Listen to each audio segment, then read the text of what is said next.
Hello friends, so most of the quarterly reports for Bursa Malaysia in the third quarter is almost out. I would say 80, nearly 90% is already out. So we can share with you some of our thoughts and what we discovered so far, and maybe even some interesting investment ideas, or hopefully. Now before that, we got something new to share about Mumu. Yes, correct. So this is their new transfer in promotion. If you actually transfer in more than at least 10,000 ringgit, you can actually get a few rewards over here, which is your 50 ringgit cash coupon and also 50 ringgit stock cash coupons. And let's say if you transfer more, up to 200,000, you can actually get one iPad that is worth 1.5K. And this is guaranteed, right? So you put in 200,000, they send you an iPad. TNC, I'm not sure whether, because this one it depends Unlimited on quantity. unlimited quantity. Yes, correct. So make sure you are the first few to actually do that. And make sure you have 200,000. Yeah, correct. And if you guys got any more questions, you can actually read up over here. And so this is the step-by-step on how you can do this transfer in promotion. So make sure you need to download this app called Bursa Anywhere. Once you download it and you open it, you want to follow all of these steps, go to my service, transfer or securities, then you just want to click agree, and then you transfer your to own CDS account to Mubu. And then just follow the instruction as over here. You can just pause the video and watch it.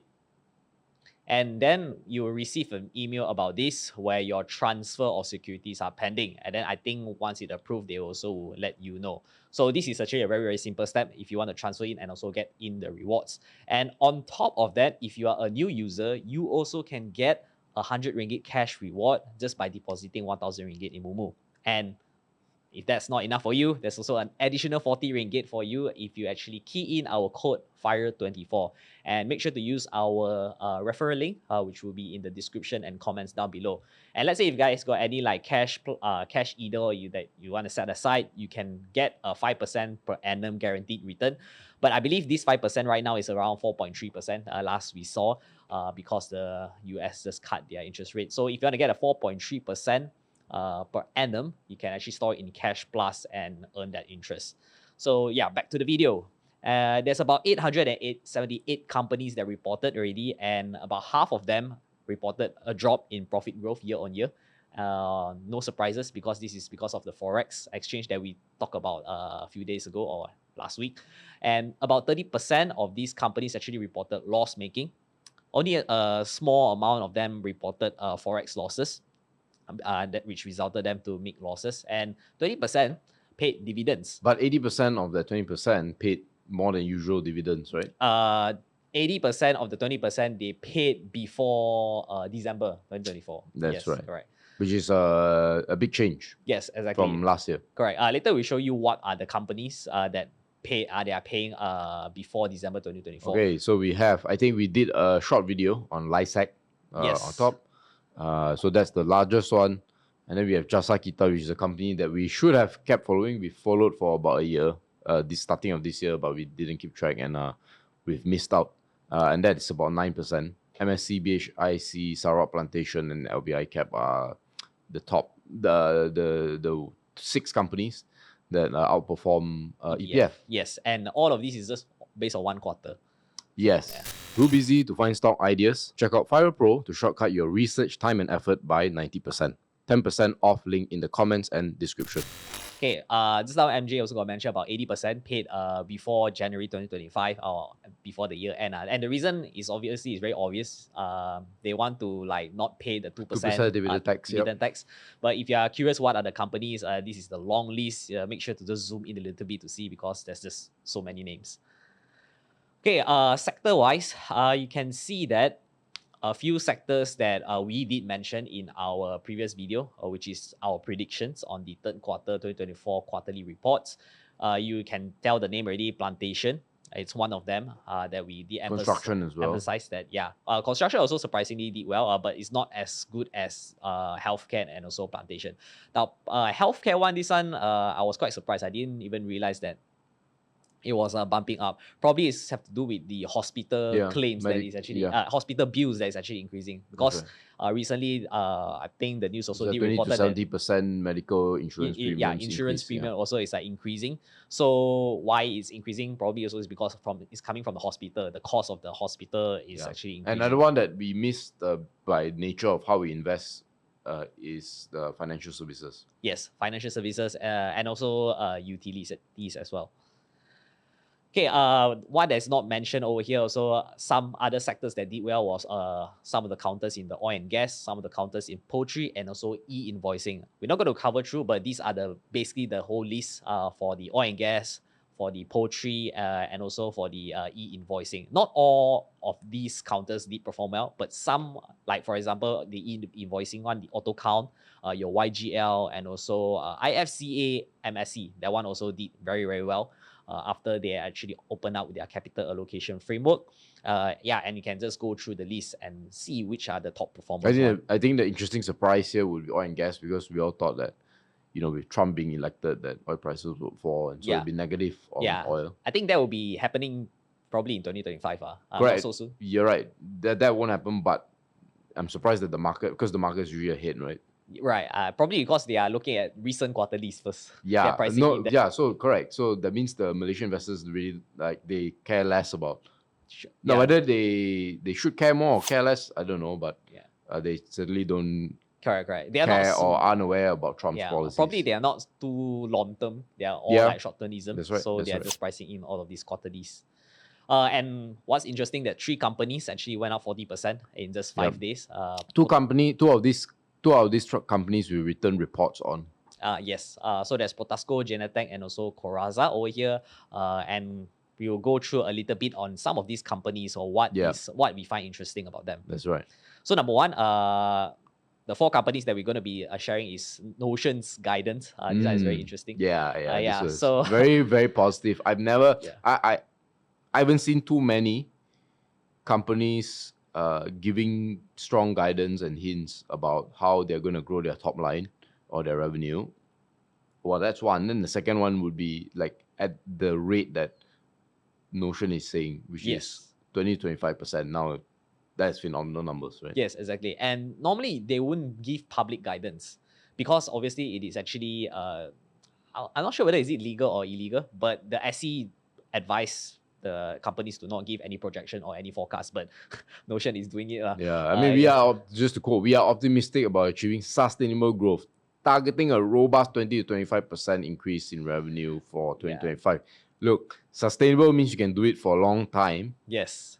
And they're saying 20-25%. Yeah, that is optimistic. Yeah, that's a very big number there. But do take it with a pinch of salt because they may not even like achieve because this is just target It's numbers. just their mood right now and maybe what they see, in the business, the orders they get, things like that. Yes.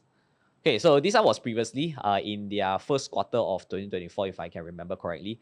They also did mention that their this is even valuation, weirder. Their valuation is very cheap. 5 times earnings. Yeah, 5 times earnings, and he basically just said that it's a compelling valuation proportion to the for Notion shareholders. And right after they announced that, few months later, the company just shot up like 500%. Yeah, like just 4 months. Yes, exactly. It's pretty interesting. Now, the second company here is CMSB's Reminder. Yeah, this is also another interesting one. They have to keep, we shared this with our Fire Pro members. And of course, what kept coming out was, based on the companies, the 30-odd companies I follow, a lot of them are experiencing Forex losses. But what CMSB is doing more is to remind you that, hey, guys, this is one-off. It's a one-off, or it's temporary, or it's non-operational. So they're telling you, hey, you need to normalize our pre-tax profits, Yeah. So they even break it down for you. Yeah, they even break it down. They have to tell you, I think I didn't put it here, but they had to remind you 3 times to look at normalized profits instead of It's just the normal one. Pretty interesting So, that they've been reminding. It's like, guys, we did well, okay, but it's just this thing, that was in the way. So the third company here is Coraza's Recovery. This one is quite crazy. When they were reporting consecutive losses in the past few quarters, just that one quarter, they just make about 0.1 million in profit. Yep. That sent the share price rally like 30%. There was a point of time it went up like 40% plus. Yeah, I think the two lessons you should get from here is that one, you can invest in companies that go from negative to positive. In fact, when the company is negative profits, there's no P ratio, right, or negative P ratio. So a lot of people like shy away just because they're not profitable and all that. But if you have a change, a positive change, as long as it's positive, right, from negative to positive or from small positive to big positive, whichever. Because when we think of earnings growth, we always think small become big, right? But sometimes negative become positive is also a form of growth, right?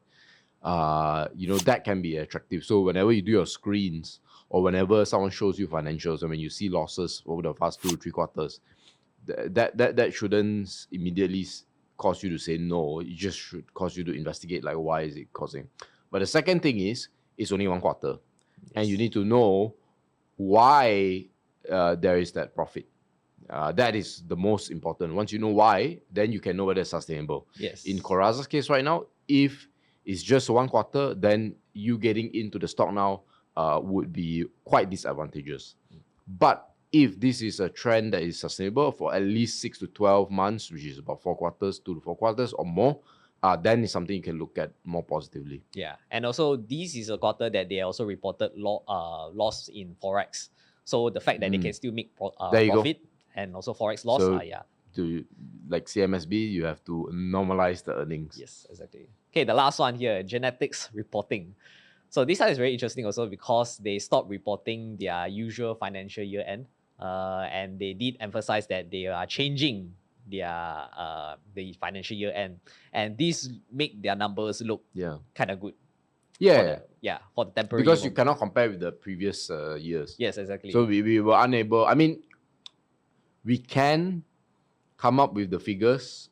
We can create 4 quarters rolling and split them up. At the end of the day, it's all reporting based on a quarterly basis, which is a little bit lazy. But for us, usually it means that I wouldn't say it's necessarily a red flag, but it's can be a green to orange flag when it comes to people changing their financial end. Correct. You need to see how consistently they do this. If they keep changing the year end, probably it's a little bit. And what is the logic for changing from March to June? I mean, all this causes difficulty when it comes to administration, because now you have to change all the dates. Then people have to readjust things like that. So like, why? Yeah, exactly. There could be also a example. Let's say they got at sales at June instead of March, right? Yeah. So probably they can record more in June. That could be the case. But what's interesting also is that the Mr. Too busy to find stock ideas? Check out Fire Pro to shortcut your research time and effort by 90%. 10% off link in the comments and description. Chen, Kai Vun, that's the guy. He disposed of like 2 million shares just a few days ago. So, and I mean, I think Chen Kai Vun is also a substantial is in other companies. Right? Yes, exactly. But mainly in Genentech, he's the guy that he bought before the pump. I see. Like the massive so 2020, before 2020, yeah. Yeah, correct. So the fact that he's disposing also is something that you need to take note of. So that's about it. And the takeaway is Forex is a one-off only, Forex loss. I mean, you can see that Inari's one, they are actually making about 100 million profit, assuming you add back the Forex loss. So what that means is actually the business is back to recovery already. I mean, you can see it's highlighted in CMSB. Also, it's highlighted in Coraza's prospect as well. And the second thing is that you need to know what is the dividend sustainability, because there's a lot of companies that is paying out dividends, special dividends specifically. And we did a video about it on the hidden cost of, let's say, if you rush dividend payouts, what is the drawback, what is the risk, right? Everything is outlined in that video. You can click it over here and watch it. And lastly, what are our focus right now? Since we know that this quarterly is actually not so good. It's only decent only. It's so. Yeah, so. But we have been focusing on a list of company that has been growing in terms of quarter on quarter, which means like we compare between the recent 5 quarters, we see whether the revenue and also the profit growth, what is the trajectory. And then there's a correlation of about, if I recall, out of was it 80 companies that we saw, 80% of that, I think, had returns higher than the KLCI. Uh, There yeah, was a you high can say that. correlation with increasing quarterlies, causing the share price for at least the year to date to increase. So it's a good, you can say, predictor. Yes, correct. It is quite a decent predictor. And these are a lot of leads actually. There's about like 80 plus companies or 100 plus, I cannot remember. But these are the 3 companies that we review to you. So if you want to know what are the remaining lists, you can hop on to FirePro, because that is where we're going to be sharing our screener and also the dividend payout and also the companies that is growing profits quarter on quarter. So if you're interested, you can just click on FirePro and use the 10% coupon code. The links will be in the description and comments. Now, on to our FirePro's performance. Not bad. Yeah, Except close to global. 50%. Yeah. And FirePro global portfolio also finally reviewed its return. It's negative 0.94% at the moment. We're Yeah. losing. But yeah, FPM, the Malaysia portfolio is almost 50%. I mean, it's recovering from the high. I think the high was like almost 60, right? Yes. Then I think the biggest surprise is the borrowing portfolio. So for this, you don't know, first time hearing this, we have this program called Fire Pro where we guide people how to build their own portfolio. It's an educational platform. And we have reference portfolios for people to look at to begin to see how they can build step by step a sustainable portfolio over the long term.